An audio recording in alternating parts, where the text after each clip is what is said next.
अस्सलाम वालेकुम। 19 मई की कॉल लेके आपके साथ हूँ। सबसे पहले आज के सेशन को देखें और कल इत्तेफाक से मैंने आपको कल की क्लोजिंग के बाद एक छोटा सा चार्ट दिखाने की कोशिश की थी, जो तस्वीर डेली चार्ट पे बन रही थी 17 मई की क्लोजिंग के बाद। अब वो मैंने 18 मई के साथ दिखाई है आपको। इतने बड़े बड़े और क्लियर सिग्नल्स आपको अगर दिए जाएं, उसके बाद भी अगर आप अपने बचाव के लिए कुछ ना कर सकें तो मेरे ख़्याल में फिर कुछ नहीं किया जा सकता, क्योंकि हमें अपनी इन्वेस्टमेंट की, अपने पोर्टफोलियो की खुद हिफाजत करनी पड़ती है। तो लिहाजा ये पैटर्न मैं आपको कल दिखा चुका था और आज इंडेक्स जो है बआसानी तौर पर 391 पॉइंट के नुकसान के साथ बंद हो गया। 391 पॉइंट का लॉस हुआ है आज, ठीक है जी। उसके बाद वॉल्यूम्स देखें तो 10% कम हो गए। पहले बीच में मेरे ख्याल में 2 दिन पहले कुछ ज़्यादा हुए थे वॉल्यूम, मगर फिर वही 5 करोड़ या उसके नीचे वॉल्यूम ट्रेड होना शुरू हो गए। जब सुबह मैं देख रहा था मार्केट खुलने के बाद, उस वक्त तो कई स्टॉक ऐसे थे जिसमें 500 और 1000 2000 शेयर ट्रेड हुए थे। तो वो वाकई काफ़ी मुश्किल और हिचकिचाहट मार्केट में नज़र आ रही थी। फिर कल आपको एक लेवल बताया गया था 41,895 875, और मैंने कहा था कि इसके ऊपर मार्केट नहीं रुकती तो मार्केट नीचे ही जा रही है। अब आप देख सकते हैं कि मार्केट वहाँ से किस आराम से और कितनी कंफर्टेबली स्लाइड होती हुई 41,442 407 के लेवल तक आई और 41,411 का लो बनाया। तो ये तमाम चीज़ें समझने और सीखने की हैं। ये रैप अप आपको दिया ही इसलिए जाता है कि अगर आज नहीं समझे तो चले कल के लिए समझ ले। हमारी कोशिश तो यही होती है, वरना रैप अप पे मुझे टाइम ज़ाया करने की ज़रूरत नहीं है। सीधा सीधा पॉसिबिलिटीज़ एंड स्ट्रेटजीज़ आपको बताऊं और करें आप अगले दिन का काम।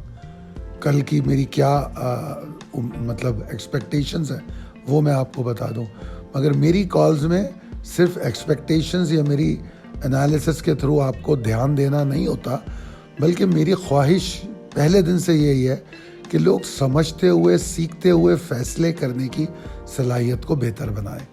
ठीक है ना। लोगों के कंधे पे सवार होकर ट्रेडिंग नहीं की जा सकती। कुछ ना कुछ अपनी स्किल्स को इन्हेंस करना चाहिए।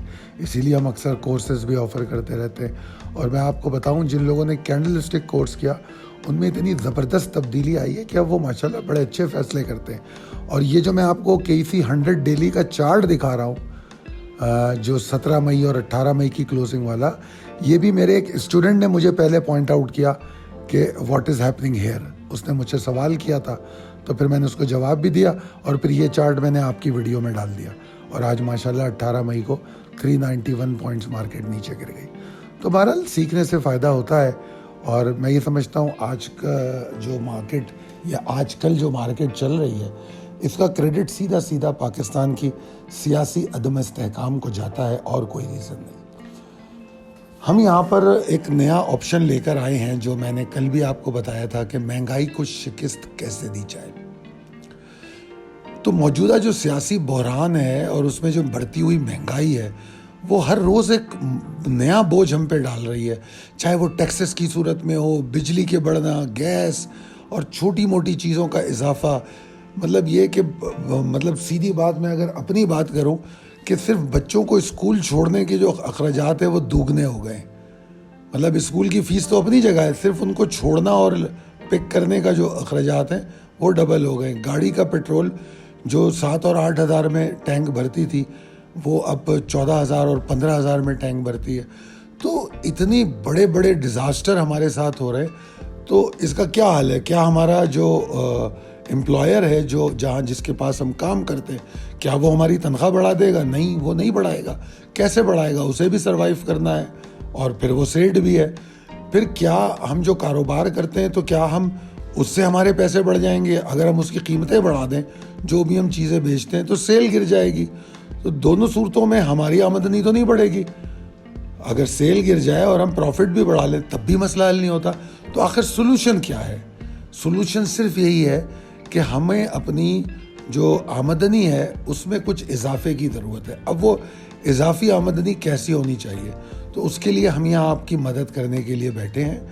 हमने एक नया आपको पता है हर मुश्किल वक्त में जब भी पाकिस्तान पे कोई प्रॉब्लम आती है तो चाहे पाकिस्तान में कोई इदारा उस वक्त काम करे ना करे, कोविड में कहा गया था घरेलू किरायों को रोक दिया जाए या कम किया जाए, मगर किसी मकानदार ने किराए को कम नहीं किया। इस तरह बड़ी बातें हुई मगर कुछ नहीं हुआ। मगर जैसे ही कोविड आया हमने एटलीस्ट अपने पैसों को कम कर दिया था। 2020 का पूरा साल हमने अपने 25% अपनी जो रेवेन्यू था उसको कम किया। अगर आप तकलीफ़ में थे तो हमने भी तकलीफ़ मज़ीद उठाई। तो एक हमारी ये हमेशा से कोशिश रही है। इवन हमारा यूट्यूब चैनल शुरू ही उस वक्त हुआ जब कोविड आया, ताकि लोग घर बैठे हम उनको असिस्ट कर सकें, वरना हम अपनी कॉल सिर्फ अपने ट्रेडर्स के साथ शेयर करते थे। मगर 2020 में हमने यूट्यूब चैनल के ज़रिए उन सबको मुस्तफ़ीद करने की कोशिश की। अब हम एक नई और अछूती और बड़ी ज़बरदस्त स्कीम आपके लिए लेकर आए। इसमें हम ये करेंगे कि आपको रोज़ाना एक ट्रेड बताएंगे, सिर्फ एक ट्रेड, ठीक है। वो ट्रेड किसी भी उसमें हो सकती है, बस उससे आपके पैसे बनने चाहिए, हमारा मकसद ये होगा। और जो लोग ट्रेडिंग ऑन लेवल की एक्यूरेसी से वाकिफ़ हैं तो वो जानते हैं कि हम 85 से 95% एक्यूरेट कॉल्स देते रहे हैं पिछले सालों में। सोशल मीडिया पे हमारा ट्रैक रिकॉर्ड भी मौजूद है। तो इंशाअल्लाह ताला हम उसको मज़ीद से मज़ीद बेहतर करते हुए रोज़ाना आपको एक ट्रेड देंगे। 22 दिन महीने में होते हैं, अगर आप उसमें से 15 दिन भी ट्रेड कर पाते हैं तो आप अपनी माहाना आमदनी में कुछ इजाफा कर सकते हैं। और मज़ेदार बात यह है कि हम कोई बहुत बड़ी इन्वेस्टमेंट आपसे नहीं करवाना चाहते, क्योंकि हम अपने हालात भी जानते हैं और आपके भी हालात जानते हैं। तो इसलिए बहुत बड़ी मिनिमम इन्वेस्टमेंट में हम एक अच्छी आमदनी में इजाफा कैसे कर सकते हैं। इसमें रिटायर्ड अफराद भी हिस्सा ले सकते हैं, घरेलू ख़वातीन भी ले सकती हैं, तुलबा भी ले सकते हैं, और अगर आप कोई नौकरी करते हैं और ऐसा पार्ट टाइम ट्रेडर भी काम करना चाहते हैं तो you are more than welcome. अब इसमें हम जो आपको बताने वाले हैं, जिस तरह हम आम तौर पे आपको सिखा के ट्रेड करते हैं, हमें अंदाज़ा है कि आम आदमी शायद ट्रेडिंग को इतना नहीं जानता।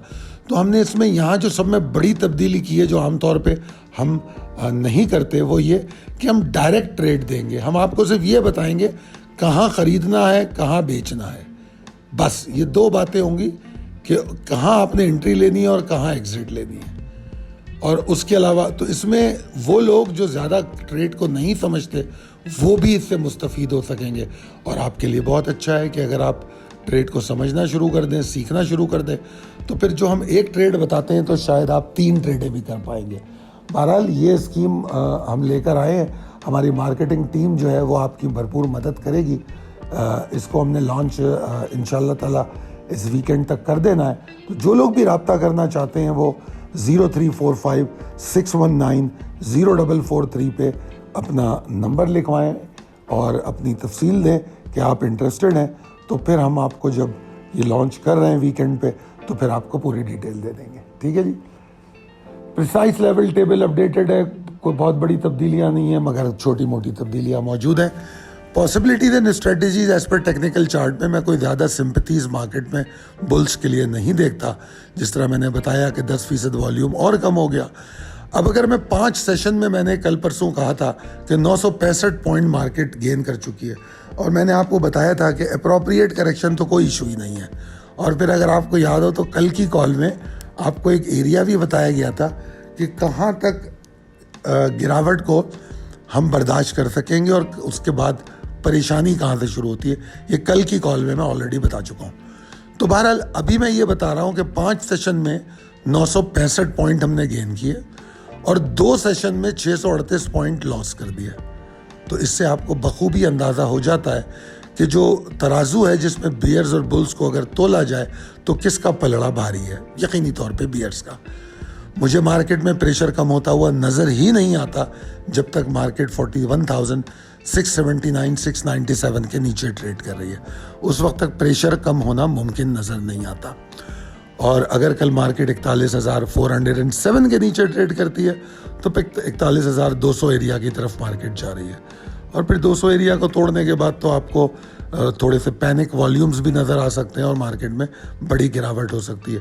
अगर आप मुझसे पूछें कि भाई बुल्स का कंफर्ट लेवल कहाँ से या बेहतर एफर्ट, कंफर्ट कहना तो अभी बहुत जल्दी होगा क्योंकि कंफर्ट लेवल डेवलप होना थोड़ा टाइम लगेगा, मगर हम ये कहें कि बुल्स की बेहतर एफर्ट्स कहाँ से शुरू हो सकती हैं तो ये वही एरिया है जहाँ से आज हमने गिरावट ली है, 41,895। कम से कम इसके ऊपर जाके मार्केट को बैठना होगा, रुकना होगा, स्टे करना होगा। तो मेरा मशवरा ये है कि शॉर्ट टर्म ट्रेडर्स जो हैं इंट्राडे ट्रेड में एहतियात करें, ना करें। इंट्राडे के बजाय स्प्लिट एक्यूमुलेशन करके एक दिन के बजाय 3 से 4 दिन में ट्रेड प्लान करें तो शायद आप शॉर्ट टर्म ट्रेड अच्छी कर पाएँ। अगर आप एक ही दिन में ट्रेड करने के बारे में गलत एंट्रीज लेंगे तो मुश्किल में भी फंस सकते हैं। और आप देख सकते हैं कि पिछले दिनों आपको जब सीमेंट बहुत ऊपर जा रहा था उसके बाद हमने सीमेंट में शॉर्ट की कॉलें दी और आज आप देख सकते हैं कि आज भी और कल भी दोनों दिन सीमेंट की शॉर्ट कॉलें बड़ी हौसला अफजा रही और अच्छे प्रॉफिट भी दिए। तो स्ट्रेटजीज को तब्दील करना पड़ता है। बेशक मार्केट में अगर हम शॉर्ट टर्म ट्रेड को मना कर रहे थे तो साथ में हमने शॉर्ट की कॉलें भी दे दी। तो अगर आपने शॉर्ट किया है तो यकीनन इस मार्केट में भी आपको मज़ा आया होगा। बहरहाल मैं आपको पिछले महीनों में अगर मैं 2-3 महीने पुरानी बात भी करूं तो मैं बार बार कह चुका हूं कि 2023 बाइंग ईयर है, आराम से बाय करने का ईयर है। और ख़ास तौर पे मैंने अपनी कुछ कॉलों में यहाँ तक कहा कि जून तक तो सिर्फ बाइंग है और कुछ है नहीं। तो अब आप समझ सकते हैं, हालांकि इसके बीच में हमने कुछ स्टॉक को परफॉर्म करते देखा, नाम इतने मुझे याद नहीं रहते। अगर रीसेंट परफॉर्मेंस की बात करें तो पॉइनियर सीमेंट है, पाकिस्तान नेशनल शिपिंग कॉरपोरेशन है। तो अगर बीच में कोई अपॉर्चुनिटी आती है तो आपको मिस नहीं करने दी, वो कॉल भी दी आपको। मगर बहरहाल जो ओवरऑल सेंटिमेंट या ट्रेंड है मार्केट का, उस नुक्ता नज़र से जो medium to long term investor है उसको एक माइंडसेट दिया कि just think about longer term investment with the split buying accumulation, split buying strategy. थोड़ा थोड़ा करके मार्केट ये गिरावट के साथ बाय करें और अगर मार्केट कोई राइड ले, जैसे 965 पॉइंट की राइड ली, तो उसी माल में से कुछ माल बेच दें, दोबारा मिल जाएगा। अब देखिए मिल रहा है नहीं मिल रहा है। तो अगर आप लोग इन बातों को सुनते हैं, समझते हैं, यकीन करते हैं और सबसे बढ़कर अमल करते हैं तो फिर कोई मसला नहीं है। इन हालात में भी आप मार्केट में न सिर्फ कमा सकते हैं, अपनी इन्वेस्टमेंट को सिक्योर कर सकते हैं। मुझे सुनने का बहुत शुक्रिया। अगर आपको लगता है ये कॉल आपके लिए या आपके दोस्तों के लिए फ़ायदेमंद है तो अपने दोस्तों के साथ इसका जिक्र कीजिए। बहुत शुक्रिया। अल्लाह हाफ़िज़।